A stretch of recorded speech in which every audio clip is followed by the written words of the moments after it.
Pourquoi bazin balade ça Kofi Olomide Karamabe dans les cambo oye ba yebisi été.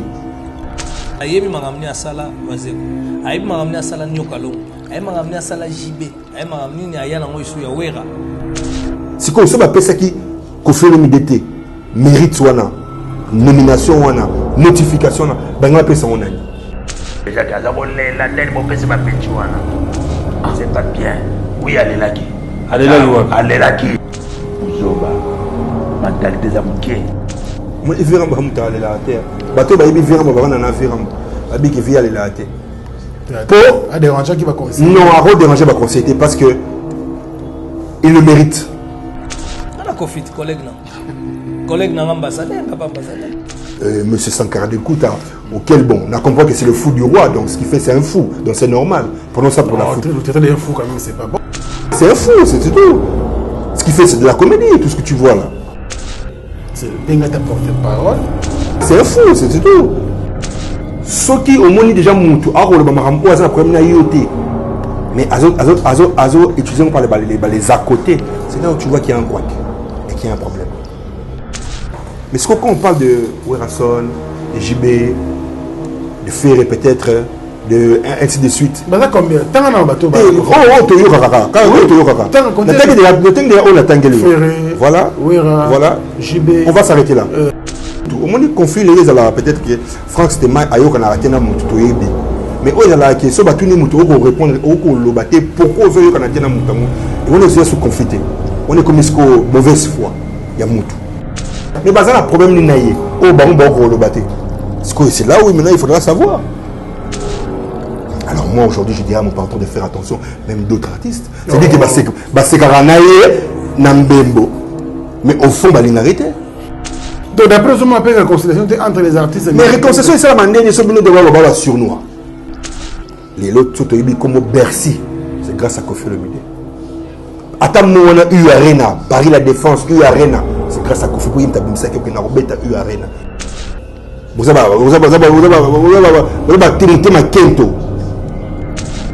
reconnaître le bonheur. Combien d'artistes ont béni félicitations Kofi Olomide.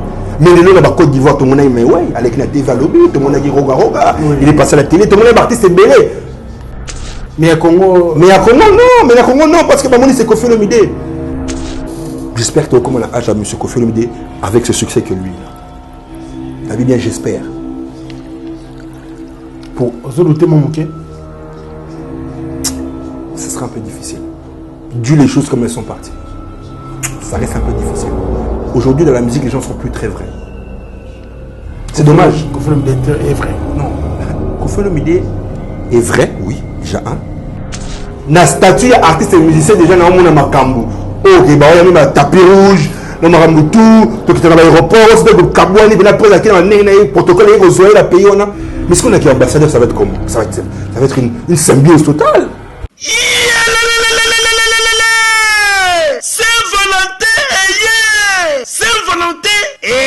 Vibrer ma casse chez Djongade Ngandantaba oyo ezali capitale ya ambiance awa na kati ya Paris isika oyo moto nyonso azali koya pona ko se détendre kitoko pona Saint-Valentin oyo boyebake chez Djongade Ngandantaba batieli bino 3 jours ya ambiance pona ko fêter Saint-Valentin. Ça va chauffer. Vendredi 18 février 2022 bokozwa Suzuki Luzubu 4x4 double office oyo akobini sabino joli kitoko na barumba pe na badanse ya mikolo yo na niveau ya 2 fois te oza kolia oza kobina oza kosepela Saint-Valentin. Pe samedi 19 février 2022 bokozwa Cianel Alligator et les autres bakosepeli sabino na musique kitoko po awa irataka nango te. Pe dimanche 20 février 2022 sombela suka bisanga bokozwa Emile Alias de Mingongo la voix qui cloche et le mwana wenge muzika poussa na tofanda. Ça va chauffer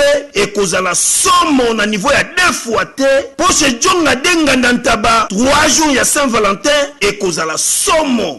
Adresse Zaka Kasemoko 12e rue puis Dixme 94 310 Orly Topé Obengi na numéro ya téléphone oyo 063 54 75 181 Oza Mobimba chez Jonga denga ndantaba yango ndezali capitale et ambiance awa na kati ya Paris. Non, c'est trop fort. Ba supporter bagangi.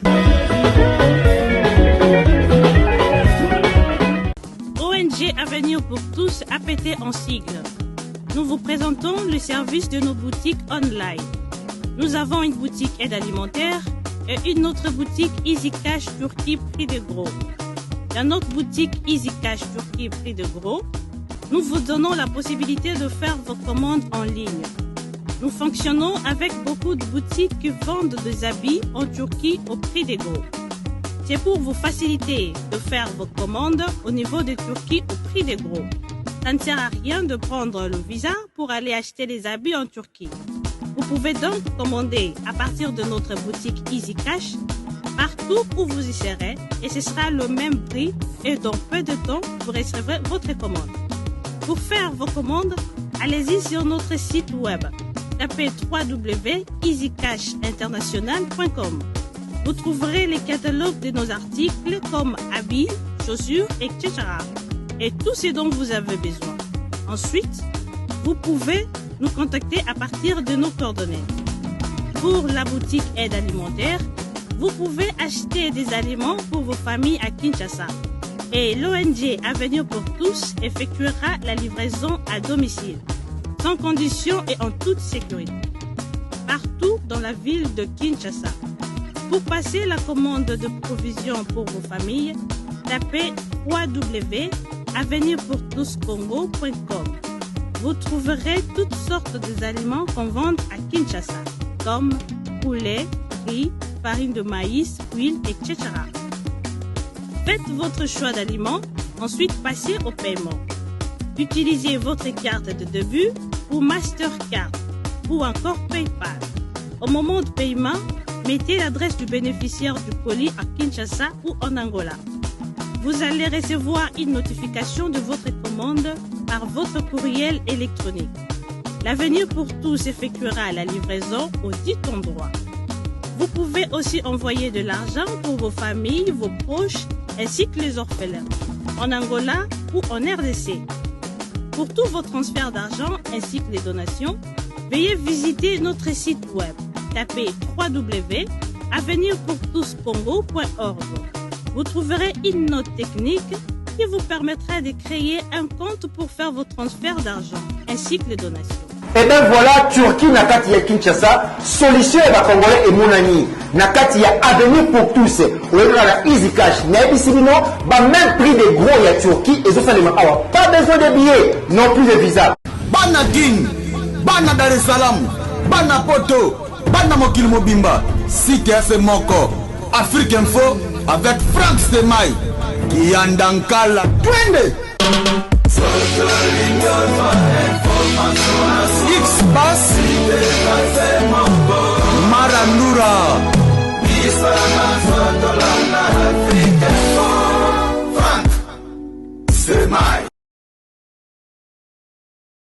Excellent fidèle internaute, bonjour et bienvenue sur Afrique Info. Nous vous souhaitons un excellent début de semaine. Merci pour la confiance et la fidélité chaque fois renouvelée. Merci également à tous les amis de Frank Stemai et Papy à travers le monde. Aujourd'hui, nous avons le réel plaisir de parler encore de cet artiste et musicien, l'excellence, monsieur l'ambassadeur de la culture congolaise, au nom de Kofi Olomide et son groupe, le Quartier Latin International. Il ne sera pas sur ce plateau, mais c'est son poulain, c'est l'un de ses soldats qui est bien sûr avec nous déjà. Il est bien installé, il s'appelle BBJ3, fraîchement venu de l'Europe, donc il va répondre à quelques questions qui sont donc sur notre table. Restez branchés parce que vous savez que la nomination de Kofi Olomide a fait parler bien sûr beaucoup de gens, surtout sur la toile.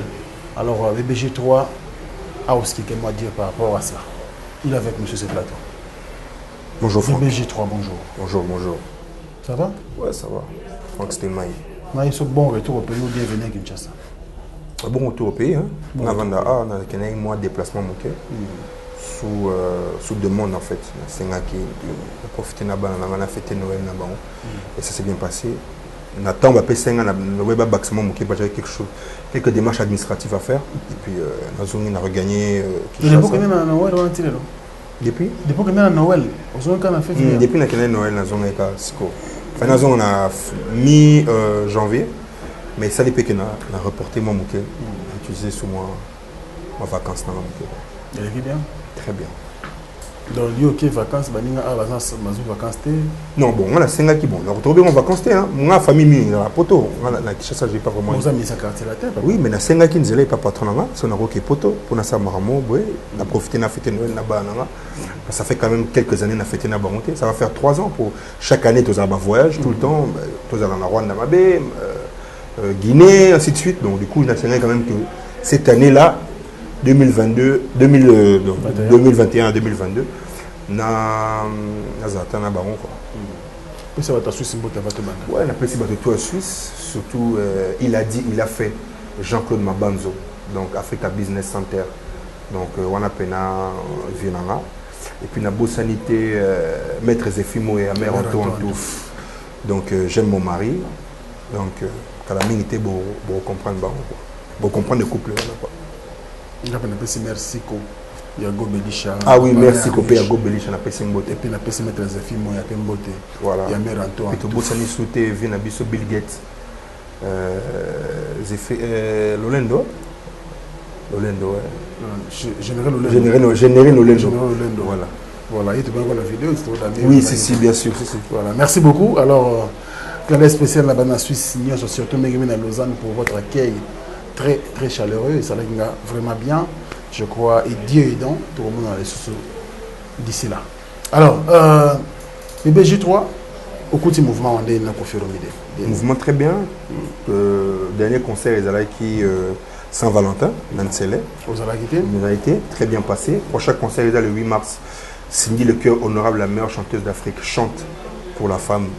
Donc le 8 mars, à Gombe. Donc vraiment, ils ont appelé un concert grandiose. La préparation, ils ont banadé. Je pense que c'est même bientôt. Déjà, ils ont reprendre. On a pu reprendre la répétition, travail là-bas. Donc le 8 mars, vraiment, vous allez bêler, la femme. C'est la journée de la femme internationale. Donc le 8 mars, avec l'honorable Cindy Le Cœur, chante la femme. Chante la femme. Combien de temps dans le couple quand elle était déjà 6 ans. 6 ans. Vous êtes à l'aise? Très bien. Je ne me plains pas, je voyage beaucoup. Prestation tout voyage là. Tout ça la préparation avec disque Nabiso. On a un Nzembo, on a rare que Ebima. Et puis la légende n'a pas surprise. Et ça l'a bien depuis que tu as 6 ans dans Evre. Bon, Evre, puisque je travaille dans le studio, mais Evre, il y a un amour de découvrir un album. On a plein de coups. À part là, ils ont un pas dans œuvre on a la couture dans la J3, tout à la caméra. Voilà, donc pour la déjà ils ont color orchestré, Ingazo, Salama. On a c'est les canaux déjà. On a comme une étape nous sur on a comme la quartier là, musicien quartier là, donc peut-être le passé là et qu'on rattraper là mais l'avance on a ça là pour découvrir à travers quartier là pour tenir décider que Natika Maham, orchestre pour notre côté, c'est-à-dire que c'était déjà un challenge. Et moi, j'aime les challenges. Et jusqu'à maintenant, le challenge se passe bien parce qu'on a fait beaucoup de pays d'Afrique. J'ai pu apprendre beaucoup auprès de mon patron, Excellence, M. Kofi Olomide. Donc, c'est ça, quoi. Très bien. Excellence, M. Kofi Olomide, commençons avec l'actualité. Oui. Ozaki Napoto, je crois, dans mon moment qui le premier citoyen du pays. Le président Félix Antoine Tshisekedi, respect, a nommé au titre d'ambassadeur culturel ou de la culture de la RDC, d'Adju et Gims. En tout cas, tout le monde a dit bravo, bien que quelques bateaux contestent pour comprendre qu'il y a l'ambassadeur, il y a culture, l'ambassadeur à Rumba. Tout à fait. Maintenant, on va comprendre, pour la culture, ok, les deux artistes méritent. Ok. Mais tant que comme il a tout un patron na yo. Ok. Ben, ti lelo toujours la lati. Toujours batté. Pourquoi na tout la confirme de boti makelele selon bébé G3 pourquoi na tout la confirme de boti makelele et non na tout la badaju Gims parce que c'est Kofi Olomide. Parce que c'est Kofi Olomide. As un ambassadeur culturel. As un représenté culture Yambo Kanae dans divers pays. il le mérite. Pour selon moi, on a un retour nao, so ba pesa qui était, ba repesa nani. Azo mérité en 24 albums à succès, Azo mérité Azala ambassadeur culturel. Bah tu parles c'est ça? Bah conflit l'équipe. Conflit? Non, conflit dans la culture, ma conflit dans la culture est la Aza ambassadeur culturel. Conflit dans Moutou. Au moins conflit les ala peut-être que Franck c'était mal ayo kana raté na Moutou to yebi. Mais au ala que so batuni Moutou au répondre au lobaté pourquoi veut kana tena Moutango et on est sous conflité. On est comme esco mauvaise foi. Il y a Moutou. C'est-à-dire que Virambo a fait le midi excellence ayo kana raté exemple na Félix Oazé quoi. Un monsieur comme Félix, qui est très intelligent, que je respecte beaucoup, lui au moins reconnu. Je ne m'entends pas avec M. Kofi Olomide parce que les musiciens sont allés dans son groupe. Au moins, c'est compréhensible. Mais ce qu'on parle de Werason, de JB, de Ferré peut-être, de ainsi de suite. Bah ça combien? Tant qu'on a un bateau. Voilà. Voilà. JB. On va s'arrêter là. Karmapa. On va s'arrêter là. Oh Baroma Lobara. Oh Toyo Kaka. La rue. La rue. Mais si on pose la question à ces personnes de savoir quel est votre problème ou quel est ton problème avec M. Kofi Olomide, il n'y a pas de réponse. C'est ambigu. On ne sait pas. Alors, qui est la faute? M. Kofi Olomide ou la personne qui prétend avoir un problème personnel avec lui? Si c'est musical, il y a quoi? Kofi Olomide a 24 albums. Bon, tu reçois la ligne. JB a 2 albums. Les gars sont artistes moussous. Est-ce que ça répond à l'album? Je ne sais pas, mais alors, pourquoi? Le pourquoi? Pourquoi il y a ce problème-là? Pourquoi? Kofi Olomide aujourd'hui. Pourquoi Kofi? Parce que c'est Kofi. Parce que c'est Kofi. Parce que c'est Kofi. Parce que, en fait, façon d'aller à Romata, vis-à-vis à bateau, il y a des gens peut-être bandima en côté. Tout le monde a c'est comme quand Kofi, Baroma Rozon Sarah, paix à son âme, Papa Wemba. Oh, Azalaga, élève Papa Wemba. Oui, mais c'est l'histoire. C'est pas un problème. Ça reste l'histoire. Ça reste que il y a eu un moment où vieux Papa Wemba na vieux Kofi, bazaye petit, vieux na petit na. Bazaye la relation la bango. Au Baromo Bayebi. Secret la Baromo Balé nanga na yo to yebite to yo kaka. Mais Dieu merci, de la bouche de monsieur Papa Wemba, que son âme repose en paix, je dis encore, à le bango Kofi, c'est son petit, qui lui écrivait des chansons, qui était étudiant en Suisse, donc il n'a jamais joué. Des vidéos sont là. Même moi, Kofi s'explique, voilà, on a Vienanga, à ce moment-là, par des cassettes audio où il jouait la guitare, il a tenu Banzembo, Banzembo Bino Touboyebi. Et c'est ça. Maintenant, les gens ont voulu en faire devenir des conflits, comme d'habitude. Donc, on a eu J3, bateau nyonso wana bayo kana tena Kofi Olomide basala ngo mais bayo ce ko so totali to ke to ça ce ko ronda batu nyonso tu wana to aider parce que bana pena mo aider to ça la ronda batu wana ce ko to ke ke yo siko ozaneti avocat na bango pour batu na ndaku ba comprendre un exemple hein exemple to ça là et ya pour batu ba mona que on est en train de discuter entre intellectuels d'accord so to cas peut-être ya JB Piana selon yo premier dans un environnement. Excellence, M. Kofi Olomide. Il faut que nous sommes avocats na plateau. Ce qu'il faut nous avoir. Pour te comprendre. Le sujet n'est pas là. Il faut comprendre. Justement. Tu vois? Donc il faut comprendre que oui. Mais Franck Stéma a dit que Kofi Olomide a un problème. La plupart des artistes il y a Congo et RDC. Parce qu'au premier moment, ils ont la ligne. Donc, Nicolas, nous sommes donc, ça l'a par mauvaise foi.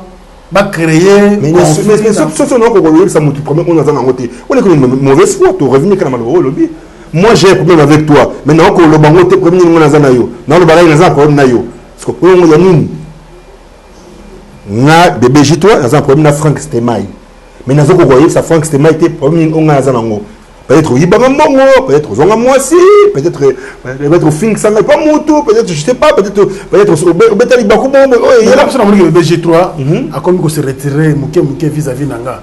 na ko luka pena ko tan côté mais J3 mais yo to so la bien problème nini et puis na zo ko ici non mais après nga na rolobate pour un nini parce que nga na rotika la toujours vrai na yo mais après yo sikoyo tant le bio rolobate ça veut dire quoi que si nga na rolobate nga so na sentir les camons na garder les camons pour nga sikoyo yo le concerné non c'est la yo rolobate nga parce que la logique un homme une vraie personne ça comme avec ça moi na mayobi que côté on s'est mabé na c'est pas là été on s'est pété pour na wana mais la chose n'a pas été dit alors comment on peut accuser pourquoi bazin balatsa Koffi Olomide karamabé na likambo oye ba yebisi été azana problème na intel bolatsa likamkaza problème na pour na din na seul problème au le na rôle ba reconnaissance non ils a que peut-être oui ba rose après na frère na monsieur Félix Oazé quoi oui parce que Félix Oazé a dit à la télé que Koffi a joué ba mission na oui voilà c'est un problème clair on sait le problème de monsieur Félix le problème autoro débattre en autoro et bon ce que le problème il y a un homme que est dérangé nomination qui a été notifiée par le chef de l'État qu'il est maintenant ambassadeur culturel de la RDC. Yo quand il vraiment c'est que ça appelle ça qui Koffi Olomide mérite wana nomination wana notification wana ben on appelle ça on a mais c'est basé belé quand même question voilà c'est quoi mission basé belé c'est quoi ba mission on a ba répondre à ba critères au chef de l'État mon qui va payer ça on bat chef de l'État on a vivant azana OUA azana problème c'est une signature c'est dit monsieur Intel Bopé c'est pas quoi mais même le cité ça c'était pas le problème mais pourquoi c'est que nomination à monsieur Koffi Olomide ils ont dérangé bateau que jusqu'au point que bah ça l'émission dans la plateau nayo j'ai eu à voir monsieur Sankara Delkouta auquel bon on a compris que c'est le fou du roi donc ce qui fait c'est un fou donc c'est normal prenons ça pour la fou le traité d'un fou quand même c'est pas bon mais il m'a bien le fou du roi mais mon t'avais bien le fou du roi trop bien nan Moutou ami bien le fou du roi ce que tu bien nan tu bien le fou du roi non donc d'être Sankara ça va juste appellation mais c'est un fou du roi c'est un fou c'est tout ce qui fait c'est de la comédie tout ce que tu vois là donc on est quand même à ta raison mon côté dans le Sankara mais Max Sankara il y a raison il y a une raison selon toi peut-être avoir raison pour émission on a tel qui ont vraiment pénétré il faut mais tel qui ont extrait les arabes mais extrait les gens monnaie que ça reste un fou en fait donc voilà quoi c'est méchant tu as quelqu'un d'un fou mais dis-moi le fou du roi on a traité fouté c'est son nom son prénom netingana bébé G3 Edouard Philippe et changé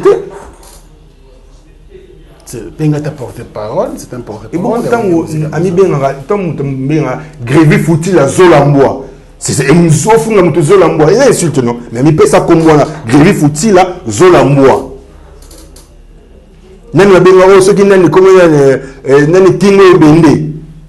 C'est kingo bende. Malobani Sankara loba qui dérange qui net yo personnellement. Non, en fait aloba dit que monsieur Koffi Olomide excellence a mérité titre Wanate parce que avant n'a pas problème n'a battu belé ceux qui a sali réunion à bien c'est à Robin ça va tout bon à savoir que aujourd'hui n'a pas combat oui non la loba oh il y a loba qui en est que à la place nous le bail que non Koffi Olomide a mérite soit dans la notification a méritant par rapport à ba conflit en ou soit ça les réunions est-ce qu'il y a Robin ça va tout d'abord c'est un ambassadeur culturel a besoin ça la réunion dans ma musicien non c'est pas il doit d'abord montrer la culture de son pays à travers plusieurs d'autres pays l'État qui est la Russie qui est la Tchad qui est la Mauritanie qui est la pour à sa culture et ambassadeur culturel il y a pays moussous réunion il y a réunion ambassadeur culturel moussous mais je pense que les lots monsieur Koffi Olomide a un problème na Dadjou, il n'a pas de problème avec Maître Gims, donc il y a un ambassadeur culturel dans le pays, monsieur soit. Monsieur ambassadeur Moussous, il y a un bon canadien sur le pays bango. Mais il faut pas écouter non. Mais net mais bazar un problème ni naïe. Au bango le batté. C'est là où maintenant il faudra savoir.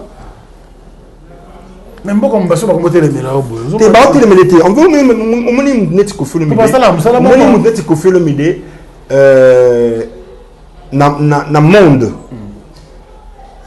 avec chaque pays c'est-à-dire l'être humain Monsieur Kofi, c'est une personne à qui qu'on aime beaucoup dans mon thème. Mais Batumusu va détester par rapport à savoir-faire na façon de hasard. Si c'était moi, on est sur place et quand ça a moins de tima, les autres sont comme Bercy, c'est grâce à Kofi Olomide. Attends, on a eu Arena, Paris La Défense, eu Arena. C'est grâce à Kofi Olomide que nous avons eu Arena. Et on a vu, après vous savez ce qu'il y a eu avec toute cette pandémie, mais les choses reviennent, on aura des bonnes nouvelles d'ici là. Nous avons 4 courants la journée manco. C'est Kofi Olomide. Nous avons des artistes et nous avons oh lelo bientôt bozomo na bazo valoir. C'est monsieur Kofi Olomide. Parce qu'on dit tout ça là, c'est mieux de choses que peut-être d'autres n'ont pas. 24 albums à succès. C'est monsieur Kofi Olomide. Mais les matchs ne ça là quand même pour nako. Kolongo la batumo et logo na moto et Kofi Olomide za. Te arolongo la moté. Bat barose bercer kana ma musique naïe. Pour le même bateau, on va critiquer, il y aura la musique, il y aura la coucou, il y aura sens interdit, il y aura sens inverse, il y aura sans l'anesthésie, je vous le dis autant pour moi, il y aura la nzembo belé. Noblesse oublie, donc nzembo belé, il y aura un attends la voiture, il y aura un théâtre, il y aura un peu maloba. Très bien. Il y a d'autres réactions de la Sankara, oui, de Kunta, oui, lui, il est venu défendre Gamé Wenge, parce qu'à mon avis, il y a clan Wenge, on dirait qu'on fait un besoin d'attaquer. Moi, il y a Maison Schengen, vous avez qui a contre Ranson, où il y a manifesté, il y a fanatique, qu'on fait le monde qui dirait Malobalobaki, et c'est payé, c'est vraiment pendant moi, Mingité. Non, Aloba, il m'a bêté. Aloba, il m'a bêté. Après ça, il conseille. Il est resté tout dans le conseil que peut-être il fallait bosser dans mon boy. Et là, un simple conseil. Aloba, il m'a bêté. Donc, ça m'a fait ce conseil que, mon procédure, non, auquel on boy. Auquel on m'a bêté. Il fallait ça la boy. Mais conseil na TV. Mais parce que la question lui a été posée par toi. Ils te posé quelques questions pour y répondre. Sauf quoi répondre que tu allais dire quoi que faire répondre à la question dans la tête. Tu vas pas au-delà de TV, faire comme le téléphone pas bien pour appeler simplement conseil. Après ça qui conseille pour y poser quelques questions. So y poser des questions, tu as le bon côté. Question où tu n'as pas na yo non, on déconne yo, ouais rason, mais après ce point de vue naïe, c'est qui est normal. Je vois pas où il est normal. Les autres posent une question, peut-être ils ont pris sa point de vue nanga. Malheureusement ils ont engagé que nga. Ils ont engagé monsieur Kofi Olomide. Nga a porté parole, il y a quartier d'été. Nga artiste et musicien. Donc nga zoluba makambo o nga na zomona na misu. Na o nga na zo ressentir. Alors c'est normal que pas société nanga il faut la défendre. Et puis nous défendre au maximum. Et même si les nazales les sociétés, on défend les cas de société nanga pas. Ouais, ça la blue bon mais c'est toi bino hein. Tu me sais la bino moi mingi. Bolobana no rande ngona kata so na za sauter.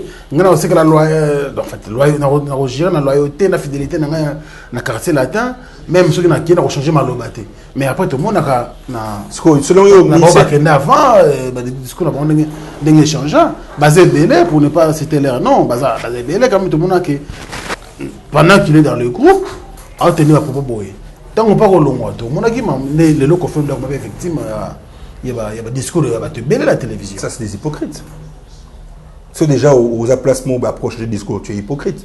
Pour un moment on le bamabé oyo monaité au milieu banda pour le bamabé so ta ba calculer ce qu'on m'a bé on a ba calculer on ba tali ba comprendre que ah te yenta za mabé ba no futao au longo le bino ba ba futangati oh mais le gars de ba futao malobano moko. Et puis ça se voit, on voit comment les choses se passent. Tout ça, on a mon qui est au monde à Maram. Donc, la misère congolaise c'est tranquillisé dans Bango, Kofi Olomide. Base de la peut-être y a faire Bango, tam soupuna. Non, ils ont Moria vers Moutouté, Tokoya vers Moutou. Kofi Olomide est ambassadeur culturel. Ambassadeur culturel qui t'égale à quoi? Qui t'égale à que Azo représente culture, il y a musique, il y a RDC à travers le monde. Tout le monde est RDC. Pays ne est au Etikaliwana.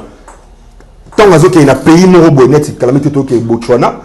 Qu'il est Botswana en tant qu'ambassadeur culturel. Donc ça veut dire que le statut est changé. Le passeport, il est sous artiste et musicien. Il est ambassadeur culturel de la République démocratique du Congo. Donc même même façon, même protocole, Maramio est changé. Dans le pays, nous sommes en tant qu'artiste et musicien, en tant qu'ambassadeur culturelle de la République démocratique du Congo. Ok. Donc, Bozo, on a un artiste congolais, musicien congolais en tout cas. Non, le statut est changé, Une fois qu'on lui a remis son passeport diplomatique, le statut a changé automatique. Mais il parle là qui peut moins mingi tant badaju bazwaki. Non. Moi il vient ba muta la terre. Bato ba ibi vient ba na viram. Ba bi qui vient la terre. Pour à déranger qui va conseiller. Non, à déranger va conseiller parce que il le mérite. Azon méritant et puis bon ba le bagango que comme on est aïm tali bosso mais bon les arabes ba rejoindre été tout. Mais azab bien muta. Et puis même so totalement la tête sauter. Non, c'est ma cantina. Tant on va pesier, tant on va pesi ba daju. Na retour la ministère au balingara été. C'était quoi? Ça m'a dit qu'il fallait confier le ministre. Donc, comment on va revenir? Donc, d'une part, mon tour, on va gazer ma baie. Le bilan m'a battu. Donc, on va dire, ah, ça va passer ta attaque. Tu pourrais connaître déjà force à mon tour. Pour le leçon qui va presser. Nalandagi, carrément pas. Il a été clair. Malgré qu'il a sous Katitibé, mais tu sens que Moutango a coquité à Taïka comme non, parce qu'ils ont reconnaître. Mais voilà, mais Rosangate. Congolais à mais. Congolais à mais Rosangate. Mais il fallait qu'il y ait un peu ça. Attends, mais on est qui n'a pas façon, mais pas ça. Donc, du soir. Donc, des gens étaient bien. Non, attends, il n'a pas le temps de le chef de l'État à Monaki. Et puis je suis sûr que le chef de l'État Vandagui. Attends, c'est les bilan, non? Et puis Félix, le président de la République, Félix Tshisekedi, il est très intelligent. Autant pour moi.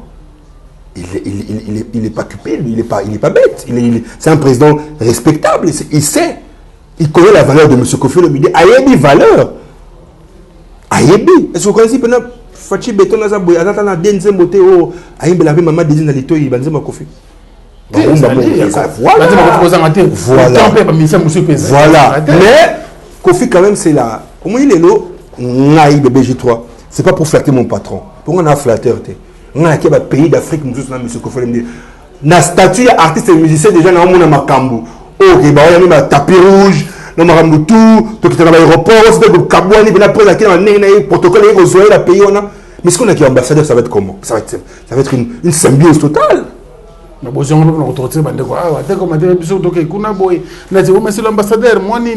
as ambassadeur, les titres, monsieur Félix Tshisekedi, as président de la République, il y a RDC.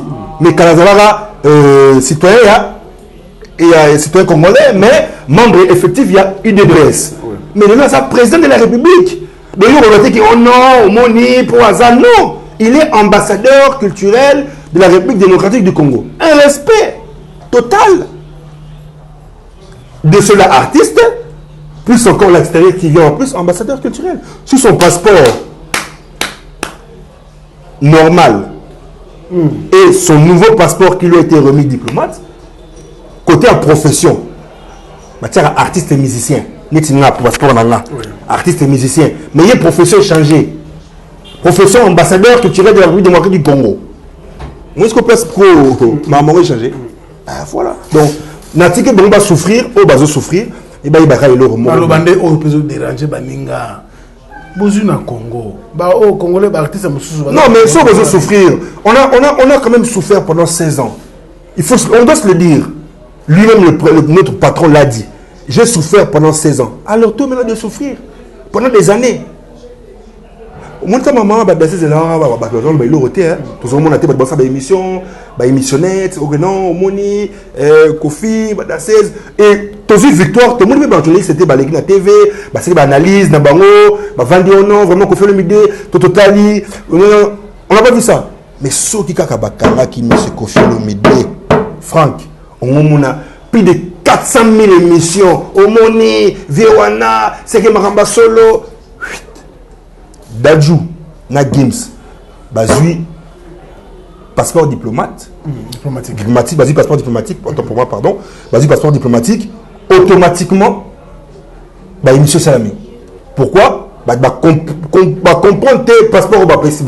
Et comme on peut Rumbate, derrière coup de chose français, non. Parce que M. Kofi Olomide, c'est maintenant le Kimoté, on m'a dit, oh, il m'a mis. Alors moi aujourd'hui je dirais à mon patron de faire attention, même d'autres artistes. C'est-à-dire que c'est Karanaye, Nambembo. Mais au fond, il arrêté. Donc d'après ce qu'on appelle la réconciliation entre les artistes. Mais réconciliation, c'est la manière de se mener devant le surnois. Vous avez reconnaître le bonheur. Combien d'artistes ont bengi félicitations qu'on fait le midi. Mais le long de la Côte d'Ivoire, tout le monde a dit, mais ouais, avec la TV à lobby, tout le monde a dit roga, il est passé à la télé, tout le monde est artiste belé. Mais à Congo. Mais à Congo, non, parce que Bamoni, c'est qu'on fait le midi. Ah, viens, on choisit ce jour. Ah, viens, on a l'accès sur Bercy. Ah, viens, on a l'accès sur U-Arena. Ah, viens, on a l'accès sur Marmebélé. Ah, il y a choisi sur passeport diplomatique. Mais vous comprenez qu'ils ont une évaluation à Moutou. Il y a un bac qui est dans les bateaux. Mon île de l'euro, on a succès. On a succès, on remplit ça à stade, on s'en va à Marmebélé. Mais tant qu'on a conscience de yo, on reconnaître bien avant yo. C'est là où les gens vont se dire, mais quand même, cette personne, il y a un petit problème là qui se passe là. C'est pas clair. Le succès dans une carrière, c'est la stabilité. Et Koffi Olomide a eu cette stabilité depuis le premier album jusqu'à maintenant. La stabilité, elle est là. Malgré, il y a eu des départs, mais stabilité. Et moi, j'espère que notre génération, surtout la génération d'Abisso, la génération d'Abisso, la génération d'Abisso est bannie à partir il y a... Tu appartiens à génération d'Abisso, génération d'Abisso musicale. Non, la génération d'Abisso jeune. Tu vas partir à tout le monde va faire. Donc, la génération d'Abisso, Ti Mutasuka, Oyebi, il y a musique à Congo. J'espère que tu as âge à M. Koffi Olomide avec ce succès que lui, là. David, bien, j'espère. Pour ce sera un peu difficile. Dû les choses comme elles sont parties. Ça reste un peu difficile. Aujourd'hui, dans la musique, les gens ne sont plus très vrais. C'est dommage. Koffi Olomide est vrai. Non. Koffi Olomide est vrai, oui, déjà un. Et au moins, les lots, ceux qui au moins déjà moutou, un problème na yoté. Mais azo utilisé par les à côté, c'est là où tu vois qu'il y a un couac et qu'il y a un problème. Koffi Olomide, c'est une personne qui fait sa musique, c'est une personne qui vante sa musique, c'est une personne qui est devant les gens, devant ce grand public, et c'est une personne quand même que les lots la Congo a mérité ce passeport diplomatique en tant qu'ambassadeur culturel. A mérité ce passeport diplomatique en tant qu'ambassadeur culturel de la RDC, M. Koffi Olomide, Kwadra Koraman.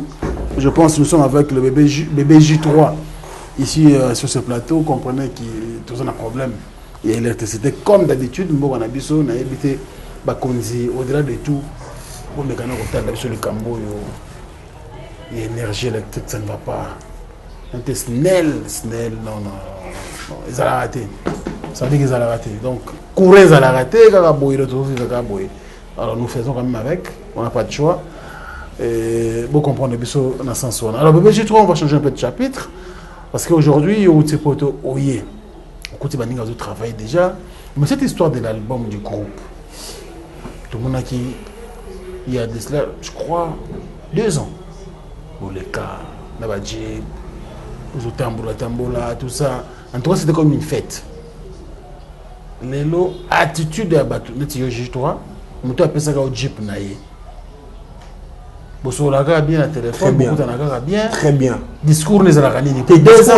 Non, discours les ala. T'es au niveau de 2 ans, il y a 15 ans, tout ça l'album n'a bon et bien maté. 2 ans. Peut-être. Il y a un Jeep à Batou. Ils ont préparé l'album. Vrai secret, les Kamizalaï qui Bissou Faito y a poté tout ça l'album la poto. Ok, d'accord. Vrai secret, les qui Bissou Faito ça l'album la poto. Tant Betty U-Arena, génération U-Arena, on a. Pour continuer l'album sur la poto. Tous peu chance que non, prêtre Moussou Sounet, venant à Roger Ndong, les colonisateurs, il y a. Dans studio, il y a un biso, il y a un non, petit, au moins il faut boire un côté, il y a un plaisir. mais est tombé que ça l'a mis. Na plan et que l'orchestre, monsieur l'excellence Koffi Olomide. Et ça lui piquait. Bon. Maintenant, tout ça, c'est la deuxième facette, qui est tournée aux États-Unis. Je sais qu'il y aura reprise sur ce projet, mais version States. Ce ne sera pas la même chose, évidemment, parce que Paris, voilà. Mais on va essayer de s'embeuser et puis on va faire un clip peut-être dans un pays où ça a trop clip de Memling, Pullman, c'est tout là. Non, changer un peu de décor. Sur tous les plans, même la, bien sûr, mais on peut aussi changer un peu. C'est un nouveau truc, c'est une nouvelle génération. On veut essayer, bien sûr, clip ça m'appelle générique, tout ça, mais peut-être, peut-être que ça m'appelle la Burj Khalifa, Dubaï, donc toi, tout le monde des endroits vraiment où on le voilà. Et du coup, bon, toujours là, album la Bissomé. Donc, on va par Banzembo, ici, côté qui déjà. En tout cas, on a dit que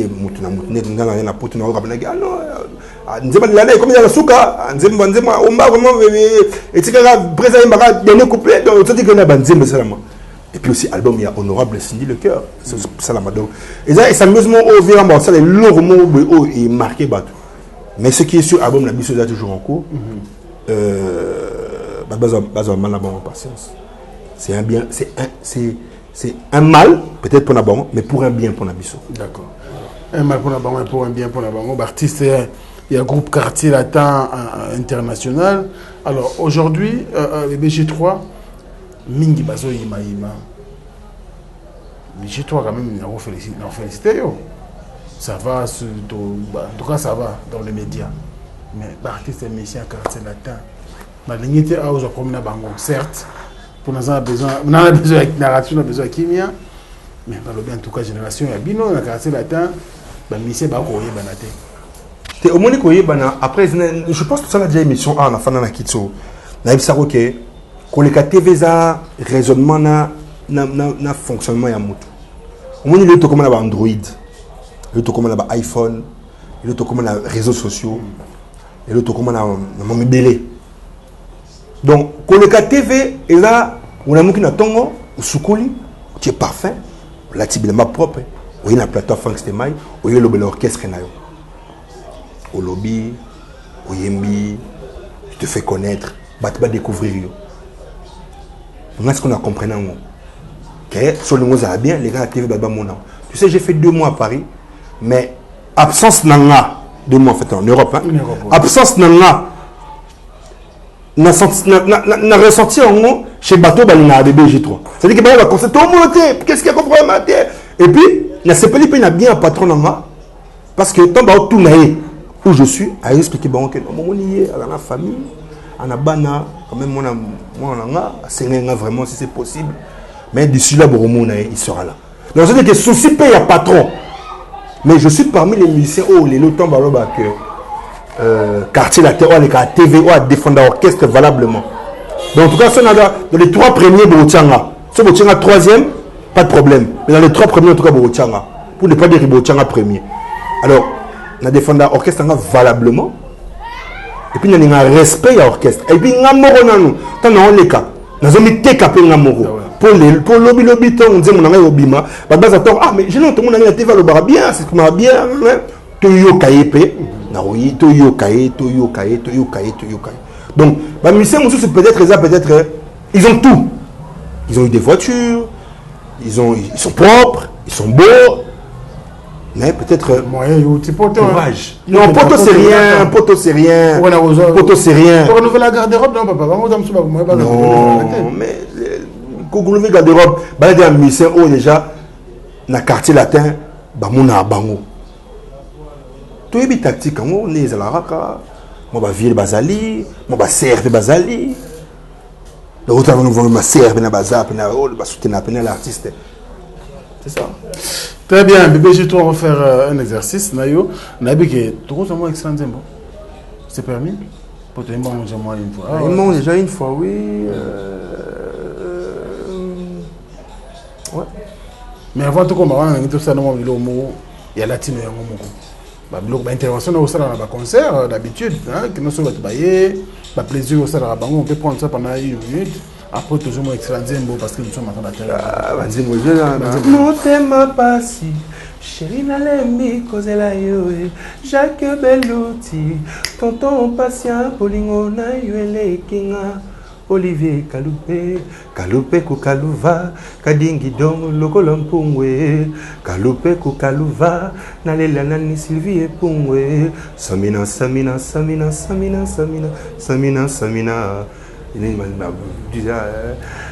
Vula ya bolingo Elize moma bijou moma tango ebanaki ezalaki koya contre goutte kasi lelo na kamwe ndenge bongwaninga leluge ya Noël kutu bien esalaka 40 jours 40 nuits kasonya dina sama météo signalé ekonoka vinanga mumbi maroki manitu Freddy Dongala ni souci ba doze belé Bruno Beliko, Bruno Amour, ni esengaka reconnaissance oh Namaso basala rambo babosanaka to libanga bako bwaka kasena mungo etela ata n'église sango banaka haleluya bona kaluji bilo eza extrait anze monanga eza tellement côté suka ka pour compliquer biso mamuke bacha recte na banda ko bacha recte les temps au kanisanga na boka confondre tes satellites na étoiles Zéphyr asa naturel asa artificiel nzeta plastique bota kambumate soki pe botruke minoye kotimbelango na melana lango na mona Zéphyr double jamais n'ongo akode sabino ata Zéphyr moko ntame bolingo mais jamais à partager gloire na ye donc bourgeois mais botami na source kokoma bouchure donc belé les belé na la maîtresse Zéphyr zali méritocratie donc pas de bon temps voilà oui bango mbaté pour talaka oui na pire esprit bande ko la biso à travers le monde le boss Djonga Okula na moni Otos Njeka na moni Bob Djonga na moni Nosmi Masampu à côté na moni mbala moko voilà bande ko belo bazara toujours Maxime Ilunga déjà Kinshasa Maxime Ilunga clin d'œil spécial à toi na moni mbala moko Jules Dikando motema ya mapo fini voilà vous belé ya Djongo Ndaimene la terre avantageuse Bogart na poche le plus beau et le plus élégant na kaniti mbala moko fe na ngai José Moulumba ya mère na biso Beni Penda Moulumba na Birmingham on est donc dans le bon mais ya Djongo Ndaimene bamboto na yango la terre avantageuse on biso na bito ça l'exercice wana pour mbabaki mais il parle bien il est beau mais on dirait tant wayaka alubara invité mbakoyemba non na invité barata voilà été non au moins lelo non on comme critiquer na sens wana te na rosa critiquer te bat ba découvrir ngana nini au moins lelo na rouvrir na plateau na bandi koyemba na roja na guitariste na bandi na yembi bat ba yoka koyemba quand on sent l'interview toujours loba ngana mona interview ba vira mo ba yemba te au sala qui interview de na mona ba inos ta mona pas sa yemba Bozo solo. Ils interviewent tout le bas. Peut-être un extrait, oui, je peux le faire. Dans la nature, la plateau n'a pas il faut na loba, il faut tout. Ils interviewent, opposant la question. Surtout bateau mon adversaire na banso le dit aux gens au gratinera ba mo muke. Nis banane. Non, mais ben parce que dans un quartier la terre, non, on a ça comme dans un quartier, ngana loba bazali hypocrite, bazala vrai vis-à-vis à patron na bango. C'est tout. C'est là où on a bango toujours yokanate. Dans ce bon cas, la vraie, va reconnaître bien fait na bango. Que les leçons, to yebi bango, ceux qui y pour y a marabon na plateau na bango. Pourquoi ton la marabon na plateau, ba besoin de rama si j'ai quartier la tête. Na mon on est marabati. La plupart du temps, besoin de rama quartier. Et puis au moins la peut-être, nous ça fait 16 ans, 17 ans, on est quartier la tête. Mais besoin de ça un sujet. Au niveau de l'actualité naïe, peut-être qu'il n'est pas d'actualité. Vous allez revenir quand on a oh, tant vous avez un coffee, maman il va venir dans danseuse. Donc vous allez revenir à ce sujet mon oh, il y a mon frère dans le bas puis par rapport à nos chrétienté quand on a la non. Ah tout le moment actualité. Dans ce moment ma carte là pour dans un carte effectif, je peux me permettre mais je peut-être dans un sauté dans le futur. C'est vrai que tu le bas ma carte là la jeter clin d'œil na patron en passant. Maintenant, on s'adonne, qu'est-ce que je vais faire, qu'est-ce qui est prévu, de tout ça. Donc, du coup, Michel Carter était ancien. Il est né, on a, quand on a véridique. Dans le bango, arrêtez d'être hypocrite. Reconnaissez le bienfait de votre patron.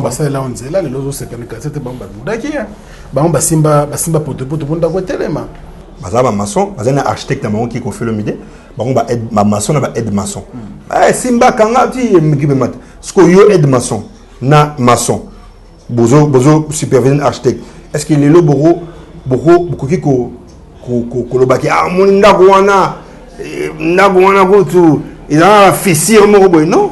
On va nous comme ça rendre on a yo. Il y a certaines personnes dans les plateaux. Non, il aime normalement exéter place outil. Il est Franck Stemay. Vous avez Franck Stemay. Mais vous avez la place au mot Oyo-Outa. Pourquoi ma Franck Stemay? Je pense que place au Outa, au bois qu'il a en solité.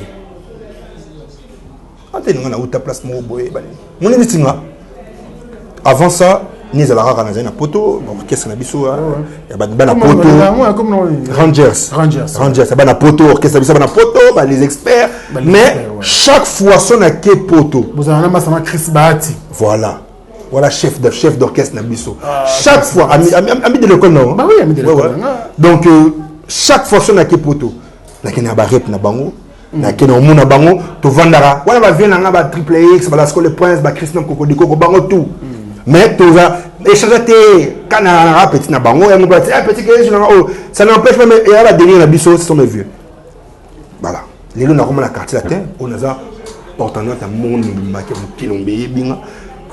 Et ça grâce à M. Kofi Olomide ou à façonner la façon ou à faire découvrir un album na biso zoya na moi le monde dans légende pas ba découvrir dans la légende. T'es on a surprise dans la légende tozo on a la plateau dans la moni. M'a échangé. Mais tu es hors caméra. On va expliquer. Mais nous les aboués, c'est un peu ça. Donc, viens là, c'est quoi? Dans mon nom, et c'est là où on passe. Oui, mais c'est pas la poteau tout ça. Ben la poteau tout ça. Oui, mais non. Ben la poteau tout ça. Moi, fragile na non reconnaissance ou na. Nous t'as aidé à comme ça tout mais moi non reconnaissance à tout. Tout ça moi là facile la vérité. Comme ils sont impolis. Mais c'est impolité. Tu dis juste la vérité. C'est pas la raté. Oui, c'est pas la raté. Mais personnellement, je le dis devant ta caméra, j'en ai rien à foutre. Parce que non, je te dis, je m'en fous. Pourquoi je m'en fous? Parce que je trouve que vous n'êtes pas reconnaissant vis-à-vis d'où vous venez. Mieux à la télé, devenez hypocrite, mais reconnaissez quand même le bienfait de place au route. C'est rapport. Non, c'est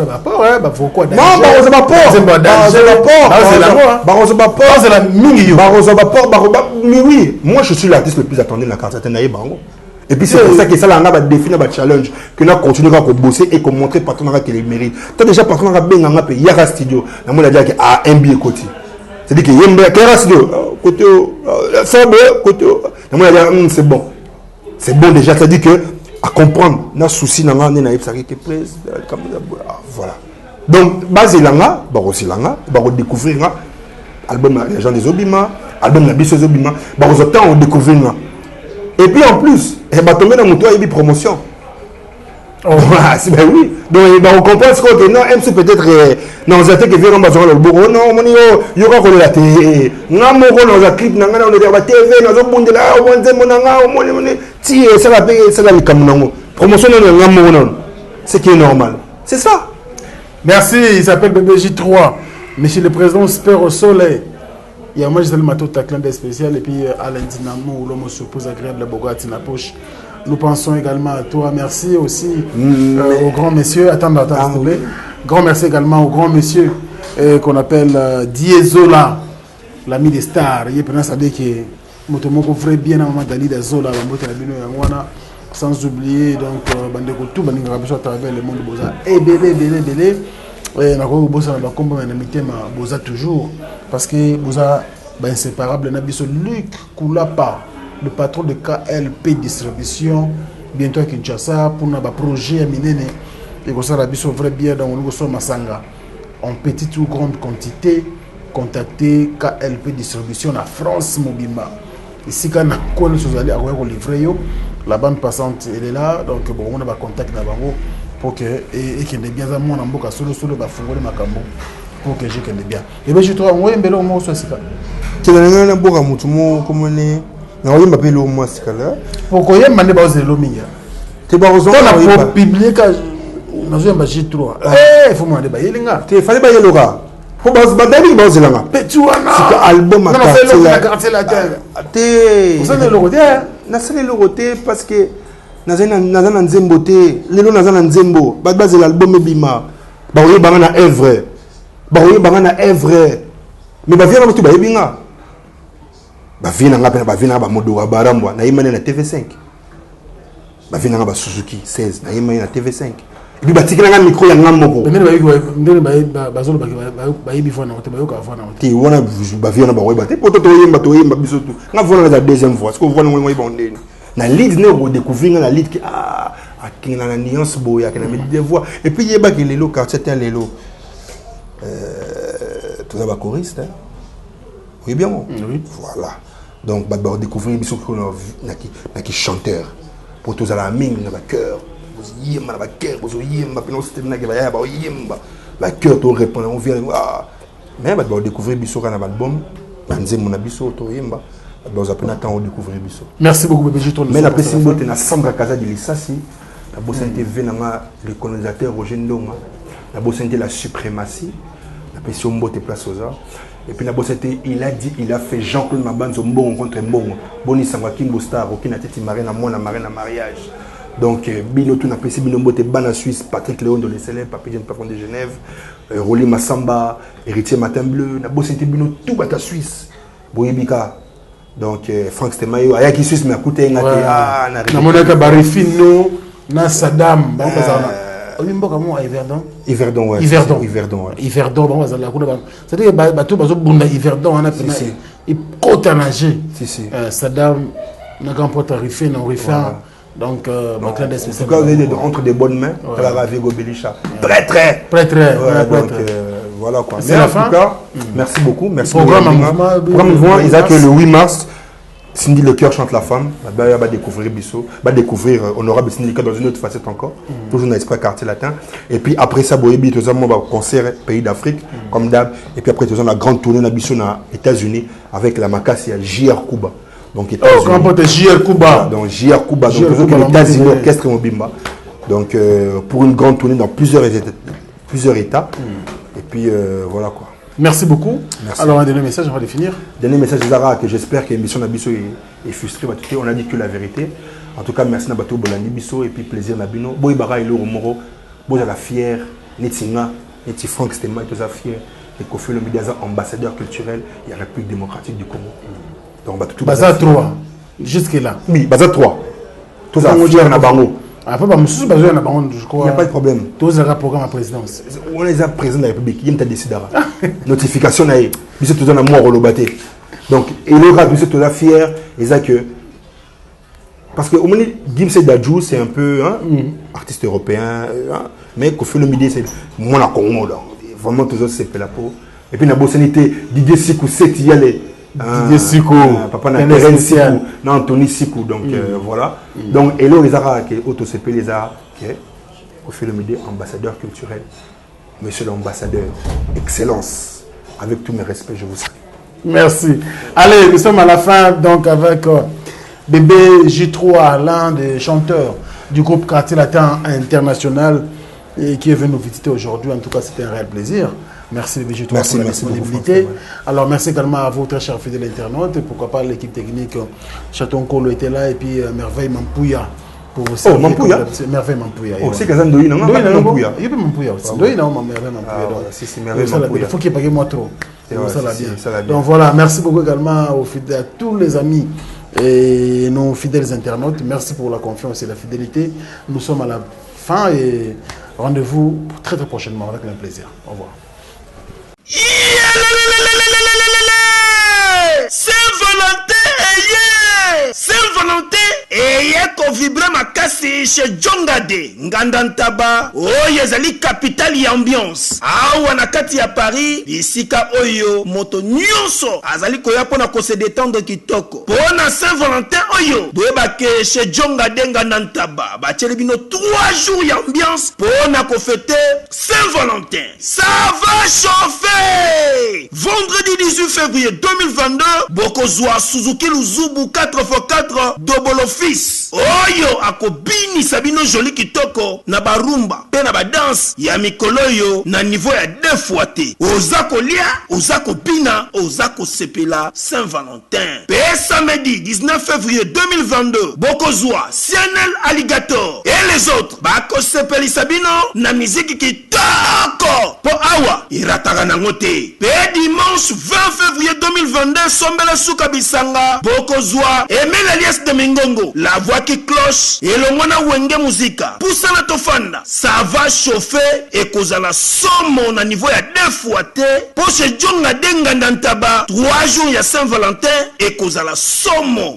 Adresse Zaka Kasemoko 12e rue puis Dixme 94 310 Orly Tope Obengi na numéro ya téléphone oyo 063 54 75 181 Oza Mobimba chez Jongade Ngandantaba yangonde ezali capitale ya ambiance awa na kati ya Paris. Non, c'est trop fort. Ba supporter bagangi. ONG Avenir pour tous APT en sigle. Nous vous présentons le service de nos boutiques online. Nous avons une boutique aide alimentaire et une autre boutique Easy Cash Turquie prix de gros. Dans notre boutique Easy Cash Turquie prix de gros, nous vous donnons la possibilité de faire vos commandes en ligne. Nous fonctionnons avec beaucoup de boutiques qui vendent des habits en Turquie au prix des gros. C'est pour vous faciliter de faire vos commandes au niveau de Turquie au prix des gros. Ça ne sert à rien de prendre le visa pour aller acheter les habits en Turquie. Vous pouvez donc commander à partir de notre boutique Easy Cash partout où vous y serez et ce sera le même prix et dans peu de temps vous recevrez votre commande. Pour faire vos commandes, allez-y sur notre site web. Tapez www.easycashinternational.com. Vous trouverez les catalogues de nos articles comme habits, chaussures, etc. Et tout ce dont vous avez besoin. Ensuite, vous pouvez nous contacter à partir de nos coordonnées. Pour la boutique aide alimentaire, vous pouvez acheter des aliments pour vos familles à Kinshasa. Et l'ONG Avenir pour tous effectuera la livraison à domicile, sans condition et en toute sécurité, partout dans la ville de Kinshasa. Pour passer la commande de provisions pour vos familles, tapez www.avenirpourtouscongo.com. Vous trouverez toutes sortes d'aliments qu'on vend à Kinshasa, comme poulet, riz, farine de maïs, huile, etc. Faites votre choix d'aliments, ensuite passez au paiement. Utilisez votre carte de début ou Mastercard ou encore PayPal. Au moment de paiement, mettez l'adresse du bénéficiaire du colis à Kinshasa ou en Angola. Vous allez recevoir une notification de votre commande par votre courriel électronique. L'Avenir pour tous effectuera la livraison au dit endroit. Vous pouvez aussi envoyer de l'argent pour vos familles, vos proches, ainsi que les orphelins, en Angola ou en RDC. Pour tous vos transferts d'argent ainsi que les donations, veuillez visiter notre site web. Tapez www.avenirpourtouscongo.org. Vous trouverez une note technique qui vous permettra de créer un compte pour faire vos transferts d'argent ainsi que les donations.